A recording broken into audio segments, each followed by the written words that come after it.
Invitada, que es la responsable, la directora de Salud Pública de la Organización Mundial de la Salud, María Neira. ¿Qué tal? Muy buenas noches. Hola, muy buenas noches. ¿Cuánto tiempo ha pasado desde la última vez que nos vimos aquí en el plato para hablar precisamente ya de lo que iba a ser eso, ¿no? De lo que nos venía encima. Pues efectivamente, no solo ha pasado semanas que parecen años, pero ha pasado sobre todo cosas extraordinarias, totalmente excepcionales. Bueno, no sé si habéis visto ese vídeo que circula ahora que dice: este es un profesor de historia en el 2040 intentando explicar a sus alumnos qué pasó en el 2020, ¿no? Y volviéndose loco. Efectivamente son tiempos muy extraños, muy excepcionales y bueno, somos todos testigos y parte de esto, con lo cual tendremos también que contribuir a resolverlo lo mejor posible. No sé, supongo que estaba escuchando el debate que manteníamos aquí. Aquí hay un proceso judicial vinculado al hecho de las convocatorias, de la convocatoria en Madrid de la manifestación del 8M. ¿Haberlo evitado habría implicado una situación de menos riesgo? Nunca sabremos qué proporción de contagios o de contribución, qué acto en concreto ha tenido en la transmisión, ¿no? Lo que sí sabemos es que en ese día en España se estaba viajando por millones, se estaban moviendo en todos los medios de comunicación, de movilidad. Se estaba yendo a cines, a teatros, a terrazas, a partidos de fútbol, a eventos de todo tipo, con lo cual lo que sí podemos también pensar es que probablemente donde más se contribuyó a esa transmisión, y eso lo sabemos perfectamente ahora con la epidemiología que tenemos en las manos, son los lugares cerrados, digamos, ahí es donde la concentración de personas en lugares cerrados, donde hay más riesgo y más posibilidad de transmisión. Pero de ahí a tener un porcentaje exacto de qué evento contribuyó, cuánto y cómo y qué fue lo que pasó, eso es lo que se llama la epidemiología del pistolero de Texas.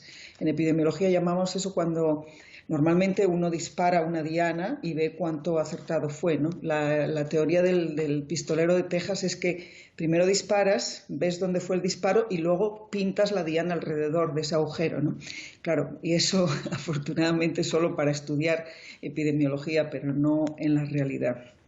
Bueno, por irnos a la jornada de hoy, hoy ha mostrado la OMS cierta preocupación porque sigue creciendo la pandemia, que si no me equivoco es el día que más casos se han comunicado, ¿no? La Organización Mundial de la Salud, 136.000, de todo el mundo me refiero. Sí, efectivamente, si bien en Europa las noticias son positivas, son muy buenas, se están llegando a situaciones de transmisión realmente, bueno, que nos dan mucha esperanza. En Centro y Sudamérica, incluso Norteamérica también, pues todavía no se ha tocado el pico en muchos de esos países y la situación pues es preocupante también porque no tienen a lo mejor los mismos sistemas sanitarios que tenemos, porque en algunos la reacción es tal vez no a la velocidad deseada. Y también tiene mucho que ver con la parte cultural y económica, ¿no? De que se puedan tomar una serie de medidas o no. Con lo cual es preocupante, sí. O sea, que ahora lo que más preocupa, más allá de lo que vaya pasando en las zonas que ya poco a poco intentan recuperar cierta normalidad y han superado ese pico, es el continente americano. Ahí es ahora donde está centrada la preocupación. En cuanto a número de casos y de fallecimientos, sí. Pero no voy a esconder que también África, aunque no hay ningún país en África en este momento que declare que tenga notificados más de 1.000 casos, ¿no? Con lo cual no hay una situación explosiva, no hemos visto esos picos explosivos. Pero seguimos con un optimismo prudente, muy prudente y todavía con preocupación por si pudiera ocurrir. Pero bueno, por el momento efectivamente la mayor preocupación es en el sudeste asiático y sobre todo en Centro y Sudamérica. Bueno, por centrarlo ya en el caso español, ¿cómo están viendo desde la OMS la situación en España? Muchas comunidades han entrado ya en la conocida como fase 3, es decir, muy cerquita ya de lo que pasará a ser, como lo domina el gobierno, la nueva normalidad, y de hecho el día 21 de junio prácticamente toda España estará sin estado de alarma. ¿Qué fotografía ven ahora de lo que está pasando en España? Pues un momento muy interesante y sin ninguna duda que creo que demuestra que las medidas que se tomaron pues que están dando un resultado, ¿no?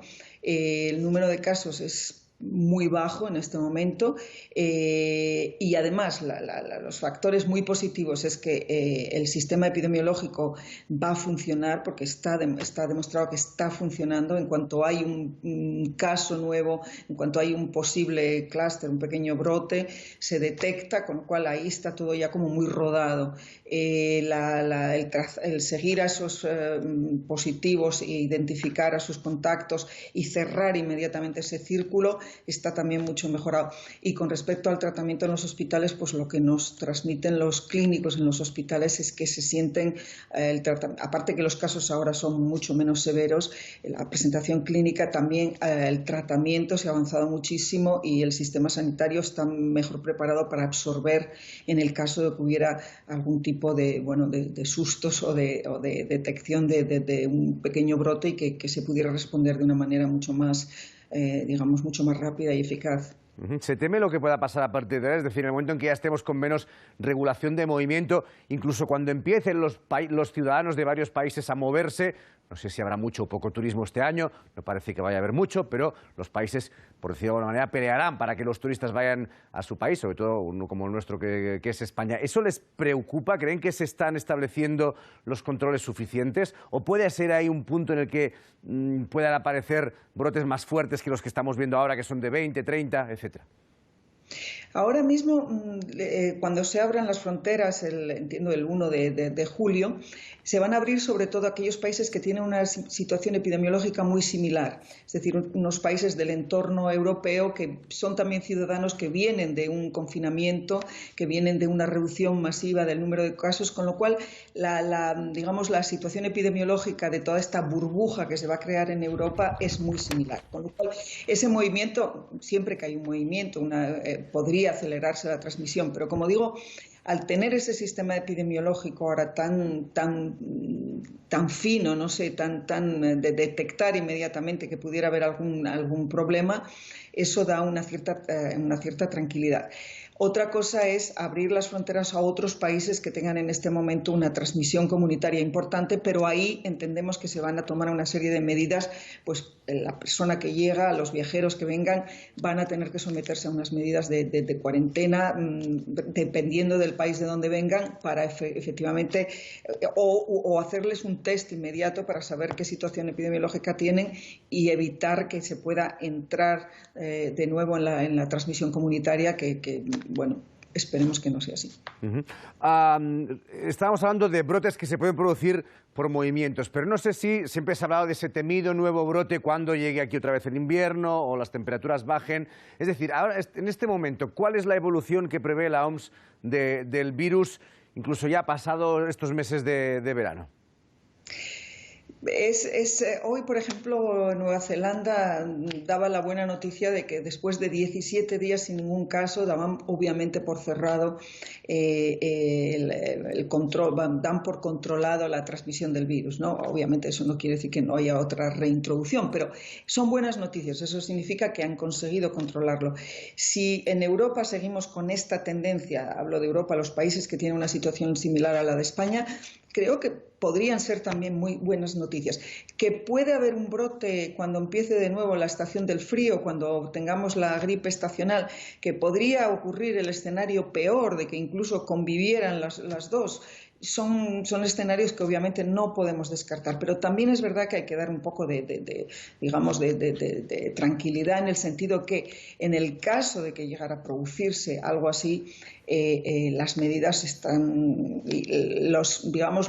los muros de contención que tenemos para que no vuelva a darse una situación tan dramática como la que ocurrió hace 2 o 3 meses, incluso un mes, pues esos muros de contención existen, están puestos y además la clínica, la presentación clínica, el tratamiento en los hospitales, el manejo de esos casos más complicados cada vez tiene mejor, ha disminuido muchísimo la mortalidad y ciertamente pensamos que esa sería la tendencia. Descartar una oleada en octubre, yo no me atrevo desde luego a hacer ninguna predicción, todo es posible, pero sí que es cierto que esta tendrá más dificultad y probablemente estamos mejor equipados para controlarla.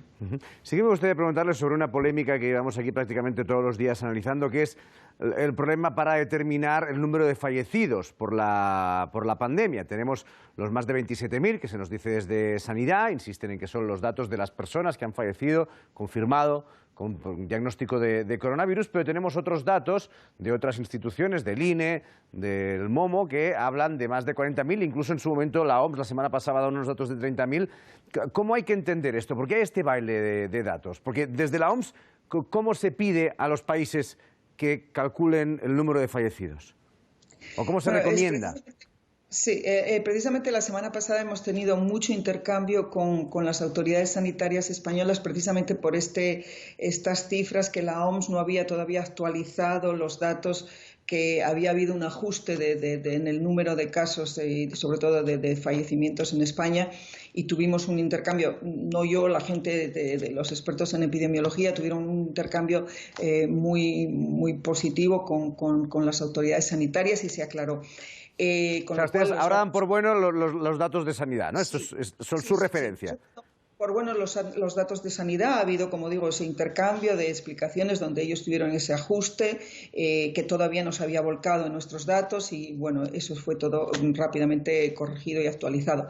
Lo que usted me habla de los 43.000, eso es lo que se llama el exceso de mortalidad, es decir, se comparan la mortalidad de este año con la del año pasado y se ve qué exceso de mortalidad hay, es decir, si hay un repunte en el número de fallecimientos con respecto a la que se hubiera esperado en el mismo mes del mismo año. Y en este caso ese aumento es de 43.000, o sea, nos da un aumento de mortalidad de 43.000 personas, creo que son alrededor de 43.000, no recuerdo exactamente.